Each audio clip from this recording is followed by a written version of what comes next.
Di buku ini ada dua figur atau mungkin tiga setelah menikah ya, Ya. yang kamu ceritakan dengan penuh perasaanmu. Tapi figur ibu menonjol sekali di sini. Ya.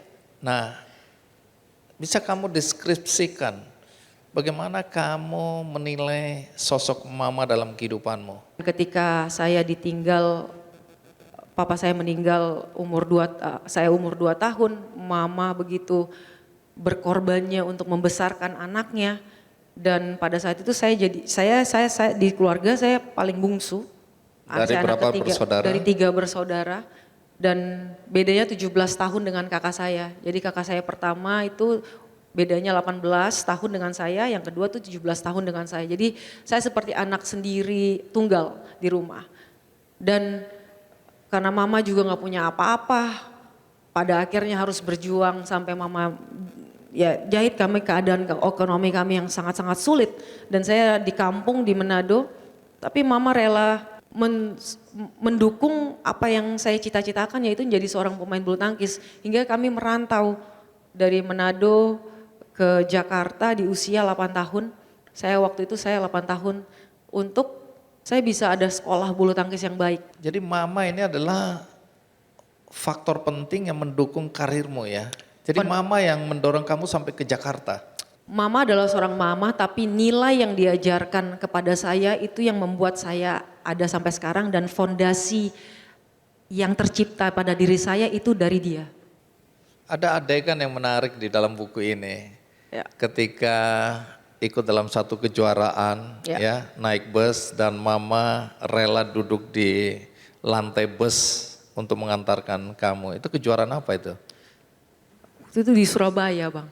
Jadi waktu di Surabaya itu jadi biasa di umur 10-11 tahun tuh kita ada pertandingan nasional juga, dan itu ada di Surabaya. Kali itu saya belum dibiayai sepenuhnya oleh klub saya, dan memang harus keluarin biaya sendiri. Cerita yang apa di buku itu tidak bisa hanya segini juga, Bang. Masih banyak hal yang diajarkan tentang basic fondasi bahwa hidup memang adalah perjuangan. Kita lagi di bawah, kita lagi di atas, itu harus selalu diperjuangkan. Gitu. Baik, menarik ya. Ya. Nah, kemudian setelah ini apa prestasi yang Grace raih dari waktu ke waktu sampai menuju ke Olimpiade Tokyo? Saya dan partner saya yang baru namanya Nitya Krishinda itu bisa jadi juara Asian Games untuk Indonesia selama Indonesia tuh 40 tahun gak pernah juara di ganda putri. Jadi itu breakthrough pertama dalam kehidupan saya. Baik, selain Asian Games apa lagi? Akhirnya saya dan partner Nitya itu kami bisa meraih peringkat ranking 2 dunia, yang ya dimana susah banget ganda putri, Bang. Kalau kita bilang kalau bisa sejarah, kenapa sih Gracia mau main ganda putri? Karena dari dulu belum ada. Waktu 2021 ketika saya jadi juara Olimpiade dengan Apriani, itu jadi pelengkap prestasi Indonesia di cabang bulu tangkis di Olimpiade. Ini kalau baca buku ini kita akan melihat isi hati Grace ya ketika menghadapi, karena ini waktunya sempit, jadi aku bilang Grace, kita nggak punya waktu banyak untuk terlalu detail. Nah, ini satu momen yang gimana menceritakannya Grace. Grace, ini ada momen di mana adalah momen yang harusnya bahagia. Ya. Kamu bahagia. Karena hari itu adalah hari pernikahanmu. Ya. Tapi pada saat yang sama itu adalah hari perpisahanmu. Nah, kamu bisa cerita apa yang terjadi dengan kakak hari itu? Iya, jadi saya menikah di tahun 2020, saya dan suami saya Felix saat ini.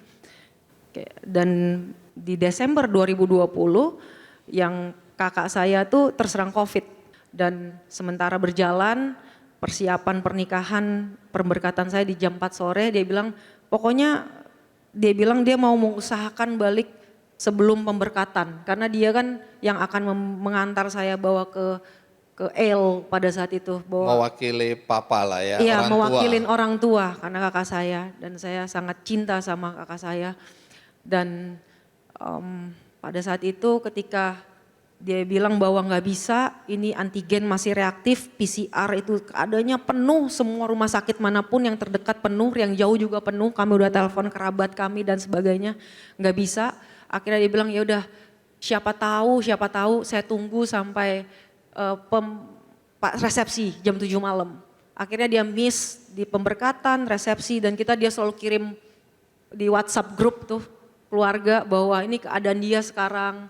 Dia udah tiba-tiba di jam 7, jam 8 malam, tenang ya kakak udah aman lagi di rumah sakit Siloam di Simatupang pada saat itu. Nggak boleh masuk kamar karena ini bukan rumah sakit COVID, jadi kakak diasingkan.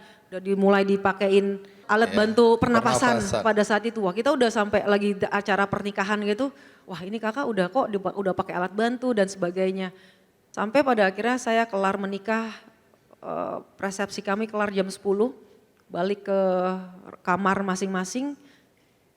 Saya dapat kabar jam 2 pagi, istri dari kakak saya telepon bahwa kakak saya udah gak ada.